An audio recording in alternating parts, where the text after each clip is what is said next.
അയാളുടെ കഥയും അർജന്റീനയുടെ കിരീടമോഹവും അവസാനിക്കാനായിട്ടില്ല എന്നൊരു ശ്വാസനം കൂടിയുണ്ട് ഈ വിജയത്തിന്.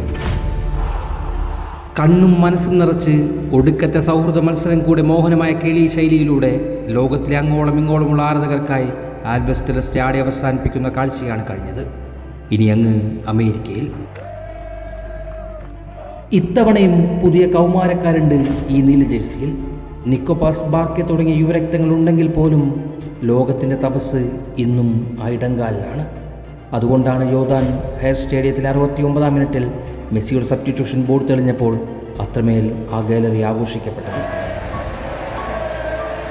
ഇന്നോളമുള്ള ആയുസിൽ അർജന്റീന ആരാധകരുടെ സ്പന്ദനമായി ജീവിച്ച് അവരുടെ സ്വപ്നത്തിന് അറുതി വരുത്തിയ ആ മനുഷ്യൻ്റെ സാന്നിധ്യവും കളിയഴകും അത്രമേൽ എനിക്കും നിങ്ങൾക്കും പ്രിയപ്പെട്ടതായിരുന്നുവല്ലേ. കാലം കൗമാരം കവർന്ന് യൗവനവും പക്വതയും കലർന്ന നീരാട്ടിനൊടുവിൽ അയാളുടെ ആയുസിനൊപ്പം സഞ്ചരിച്ചെത്തിയപ്പോൾ ഞാൻ ഇന്നോളം അനുഭവിച്ച് ദർശിച്ച മെസ്സിയിൽ നിന്നും ഏറെ വേഗത കുറഞ്ഞ വെർഷനിലാണ് അയാൾ ഇന്ന് പന്ത് തട്ടുന്നത്. പക്ഷേ പ്രായത്തിനനുസരിച്ച് അല്പം വേഗത കുറഞ്ഞെങ്കിലും ബാക്കിയെല്ലാം ആ പഴയ വിൻറ്റേജ് മോഡിൽ ഇടങ്കാലിൽ അതേ അഴകിലും സ്റ്റൈലിലും നിറഞ്ഞു നിൽക്കുന്നത് കാണാം. എനിക്കറിയാം ഇതയാളുടെ അവസാനാട്ടമാണ് അല്ലേ. ഈ അവസാനാട്ടത്തിലും വണ്ടർ മൊമെൻറ്റുകൾ ഒത്തിരി ഉണ്ടാകുമെന്ന സൂചനയാണ് ആ പാസിലും പെനാൽറ്റിയിലും ഉണ്ടായത്. മെസ്സിയിൽ നിന്നും ഇറങ്ങിപ്പോകാൻ മടിയുള്ള അസിസ്റ്റുകൾ ഇന്നും സദാ പിറന്നുകൊണ്ടേയിരിക്കുന്നു. നരവീണ നാളുകളിലെ അമരത്വമാണെന്ന് ആഘോഷിക്കാമെങ്കിലും അതിൻ്റെ അതുല്യ കലാകാരനൊപ്പമല്ലാതെ എങ്ങോട്ടാണ് അതും യാത്ര തിരിക്കേണ്ടത്. ഈ ഒടുവിലെ ആ കലയുടെ മൂർത്തിഭാവം കൂടി അങ്ങ് ആടിത്തീർത്ത് വേണം അയാൾക്കും അസിസ്റ്റുകൾക്കും ഒന്ന് വിശ്രമിക്കാൻ പോലും. കിരീടഭാരങ്ങളോ പഴികളോ നിന്ദകളോ അയാൾക്കൊപ്പമില്ല. ലുസേലിനും അപ്പുറവും ഒരു ബ്രഹ്മാണ്ഡ സ്റ്റോറിയിൽ അയാളുടെ കണ്ണുകൾ പതിഞ്ഞു കഴിഞ്ഞാൽ പിന്നെ വിധിയുടെ ആജീവനാന്ത തടവറയിലെ സ്വാതന്ത്ര്യം ആഘോഷിക്കുന്ന അയാളുടെ പൂർണ്ണതയ്ക്ക് മുകളിലുള്ള അവസാന നൃത്തം ഇനി എന്ത് ദൃഷ്ടാന്തമാണ് ഈ ഫുട്ബോൾ ലോകത്ത് സൃഷ്ടിക്കാൻ പോകുന്നു എന്നത് കണ്ടു തന്നെ അറിയണം.